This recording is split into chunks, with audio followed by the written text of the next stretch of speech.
యేసుక్రీస్తు నామములో మీ అందరికీ వందనాలు చెల్లిస్తున్నాను. గడిచిన కాలమంతా కూడా ఆయన కృపాక్షేమలతో మనల్ని కాచి కాపాడిన ఆ కరుణగల దేవునికి మహిమ కలుగునగాక. నీ జీవితంలో నీ వెనక అనేకమైన ఆటంకాలు, అభ్యంతరాలు కలిగి ఆ ఆటంకాలను బట్టి ఒకవేళ మనం కృంగిపోతూ బలహీనం అయిపోతూ మన జీవితాల్లో ఉండొచ్చు. కానీ ఆ ఆటంకం వెనకాలే ఒక అద్భుతం దాగి ఉందని, ఒక ఆశీర్వాదం దాగి ఉందని నీకు ఆ విషయం తెలుసా? ఒక భక్తిపడేటువంటి కుటుంబం ఉంది. ఆ భక్తుడు ఒక సామిల్లో పనిచేస్తాడు, అనగా ఒక చెక్కల ఫ్యాక్టరీలో ఆయన పనిచేస్తాడు. అయితే అతడు తన కుటుంబము ఎంతో భక్తి కలిగిన కుటుంబం, దేవుని యందు ప్రగాఢమైన విశ్వాసం కలిగినటువంటి భక్తుడు ఆయన. ఒకరోజు సడన్గా ఉద్యోగం చేసే స్థలంలో ఆ యజమానుడు వచ్చి, రేపటి నుంచి నేను ఉద్యోగం తీసేస్తాను అన్నాడు. అప్పుడు అంటే నీ భక్తుడు అన్నాడు, అదేంటి సార్, సడన్గా మీరు చెబితే నాకు ఇప్పుడు ఎలాగా, నాకు కుటుంబం ఉంది, పిల్లలు ఉన్నారు, ఆ పిల్లల్ని నేను పోషించుకోవాలి కదంటే అదంతా నాకు తెలియదయ్యా, రేపటి నుంచి నువ్వు పనిలో రావక్కర్లేదు అన్నాడు. సార్, కనీసం ఒక 2 నెలల ముందు చెప్పిన మరొక ఉద్యోగం చూసుకునేవాను కదంటే కుదరదని చెప్తాను కదా, రేపటి నుంచి ఉద్యోగాలకు అవసరం లేదు అన్నాడు. వెంటనే ఆ భక్తుడు ఇంటికి వచ్చాడు, తన భార్యతో చెప్పాడు.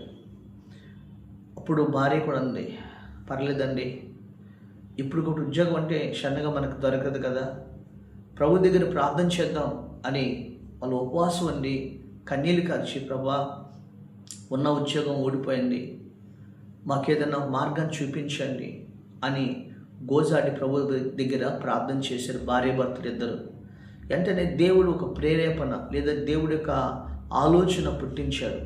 ఏంటంటే, మీ ఇంటి పక్కన కొంత స్థలం ఉంది కదా, ఆ స్థలంలో చిన్న హోటల్ లాంటిది పెట్టొచ్చు కదా అని అడిగాడు. వెంటనే దేవుడు మన ప్రకారం ఆ పక్కన స్థలంలో చిన్న టిఫిన్ కొట్టి పెట్టారు, చిన్న హోటల్ని. ఆ హోటల్లో నమ్మకంగా ప్రార్థన చేసినప్పుడు ఆ హోటల్ని దేవుడు ఆస్వాదించాడు. పక్కన మరొక హోటల్ పెట్టారు, ఆ హోటల్ని దీవించాడు. అలాగా మరొక హోటల్ది పెట్టాడు, ఆ హోటల్ని దీవించాడు. ఆ విధంగా ఆ హోటల్ని ఆస్వాదిస్తున్నాడు. అలాగనే ఒక పార్ట్నర్ని తన యొక్క వ్యాపారంలోకి చేర్చుకున్నాడు. ఆ విధంగా ఆ హోటల్స్ని దేవుడు ఆస్వాదించాడు. ఎంతగా ఆస్వాదించాడంటే, ప్రపంచంలో ఏ మూలకి వెళ్ళినా ఆయన హోటల్స్ ఉంటాయి, అంతగా దేవుడు అతన్ని ఆస్వాదించాడు. ఆ హోటల్ పేరు ఏంటో తెలుసా? హాలిడే ఇన్ అనే హోటల్. హాలిడే ఇన్ అనే హోటల్ అది హైదరాబాదులో కూడా ఉంది. దేవుడు ఆ భక్తుణ్ణి బహుగా ఆస్వాదించాడు. కారణం ఏంటి తెలుసా? ఉన్న ఉద్యోగం పోయింది కాబట్టి. ఉన్న ఉద్యోగం పోగొట్టే ఈరోజు అంత గొప్ప ఉన్నత స్థితిలోకి అతను వెళ్ళగలిగాడు.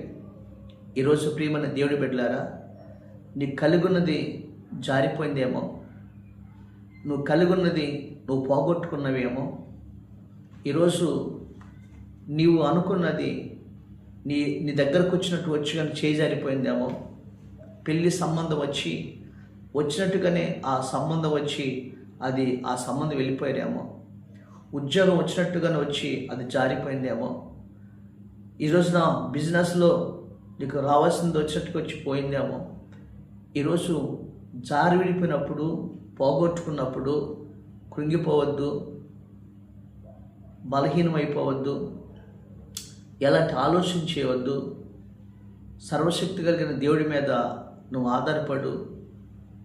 ఆ దేవుడు ఒక మాట చెప్తున్నాడు, ఈ ఆటంకములన్నిటి వెనకాల ఒక అద్భుతం దాగి ఉందని దేవుడు ఈరోజు నీతో మాట్లాడుతున్నాడు. దేవునికి స్తోత్రం కలుగును గాక.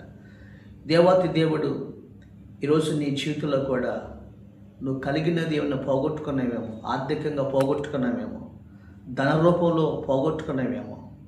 ఈరోజున ఏ విషయంలో నువ్వు పోగొట్టుకున్నావో నువ్వు భయపడవద్దు, దేవుడి మీద ఆధారపడు. తిరిగి నీకు దేవుడు ఆయన అనుగ్రహించబోతున్నాడు, 2 అంతలుగా దయచేయబోతున్నాడు. దేవునికి స్తోత్రం కలుగును గాక. బైబిల్ గ్రంథంలో మనం చూసినట్లయితే ఆదికాండము 50వ అధ్యాయము చూడండి, 20వ వచనం. భయపడక చూడండి, 50వ అధ్యాయం ఆదికాండము 20వ వచనం చూడండి. 19వ వచనం. యోసేపు, భయపడకుడి, నేను దేవుని స్థానమందున్నానా? మీరు నాకు కీడు చేయను ఉద్దేశించితే కానీ నేటి దినమున జరుగుతున్నట్లు అనగా బహు ప్రజలను బ్రతికించినట్లుగా అది మేలుకే దేవుడు ఉద్దేశించును. దేవుని స్తోత్రం. నేటి దినమున బహుమంది ప్రజలను బ్రతికించినట్లుగా అది మేలుకే దేవుడు నాకు ఏం చేశాడండి, ఉద్దేశించును అని దేవుని వాక్యం సెలవిస్తూ ఉంది. ఈరోజు జీవము కలిగిన దేవుని సన్నిధిలో ఈ వాక్యం ఇచ్చిన పిల్లరా, ఒక భక్తుడైన వాటి అంటున్నాడు, తన అన్నలతో ఒక మాట అంటున్నారు. యోసేపుని అనుక్షణము ఆటంకాలే. యోసేపుని అన్నలు ఆహారం తీసుకొస్తే ఆటంకపరిచి గోతులో పడేశారు. అక్కడ ఉద్యోగం చేస్తుంటే ఆటంకపరిచి సరస్సులో పడేశారు. అతనికి అన్ని ఆటంకాలే, జీవితంలో అన్ని శ్రమలే, శోధనలే. కానీ ఆ ఆటంకాల వెనకాల, ఆ శోధన వెనకాల యోసేపు జీవితంలో గొప్ప అద్భుతం దాగి ఉందని యోసేపుకి తెలియదు. అదేంటి తెలుసా అండి? ఐగుప్తు దేశంలో ఆయన ఒక ఉన్నతమైన అధిపతిగా దీవించబడ్డాడు. బహుమంది ప్రజలను బ్రతికించేవాడుగా యోసేపుని దేవుడు హెచ్చించాడు. ఈరోజు నీ జీవితంలో కూడా నీ వెనకున్న నీ కలుగుతున్న ప్రతి ఆటంకం వెనకాల ఒక అద్భుతం దాగి ఉందని నువ్వు మర్చిపోకుండా అద్భుతం చేసే దేవుడి వైపు నువ్వు కన్నులెత్తి చూసి ప్రార్థన చేయాలని ఈరోజు ప్రభు మనతో చెప్తున్నాడు. ఆయన హాలిడేను హోటల్ స్థాపించినటువంటి ఆ భక్తుడు ఒక రోజు ఇంటర్వ్యూలో చెప్తున్నాడు, సార్ మీకు ఎంత అద్భుతంగా మీరు దీవించబడ్డారు కదా, బిలియనియర్గా మార్చబడ్డారు కదా, మీకు ఏమైనా చివరి కోరిక ఉందంటే, ఒక కోరిక ఉందండి, అది తీరలేదు అన్నాడు. ఏంటి ఆ కోరిక అంటే, నన్ను ఎవరైతే ఉద్యోగులను తీసేశారో ఆయన ఒకసారి కలిసి థ్యాంక్స్ చెప్పాలని ఉంది అన్నాడు ఆయన. అదేంటి సార్ అంటే, ఆ ఉద్యోగం తీసేబట్టి ఈరోజు నేను లక్షలాది మంది ప్రజలకు ఉద్యోగాలు ఇచ్చేవాడిగా నన్ను దీవించాడు అని అన్నాడు ఆయన. దేవుని స్తోత్రం. ఈరోజు నీ ఉద్యోగం పోయిందా? రాబోదినలో నిన్నే కంపెనీ స్థాపించేవాడిగా, 10 మందికి పనిచ్చేవాడిగా దేవుడు ఆశీర్వదిస్తాడు. ఈరోజు అప్పులు పాలు అయ్యావా? నిన్ను దేవుడు రాబోదినాల్లో అప్పిచ్చేవాడిగా, అప్పించేదానిగా దీవించబడుతున్నాడు.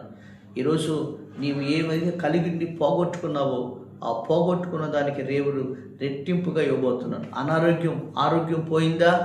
దేవుడు అద్భుతమైన ఆయుష్ని, ఆరోగ్యాన్ని ఇవ్వబోతున్నాడు.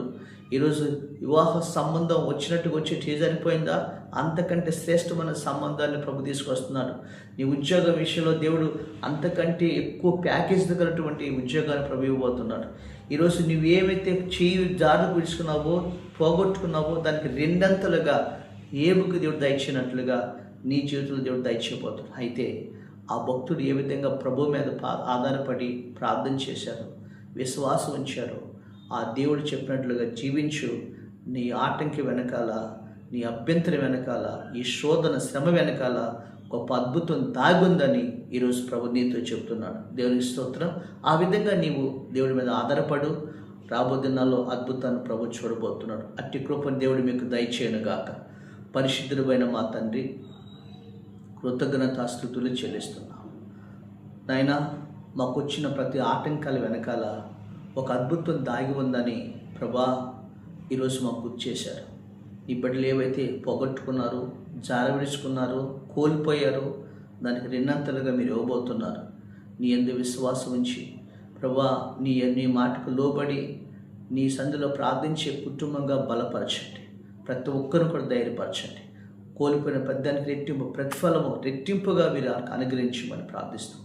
యేసుక్రీస్తు నామములో అడుగుచున్నాము తండ్రి. ఆమేన్.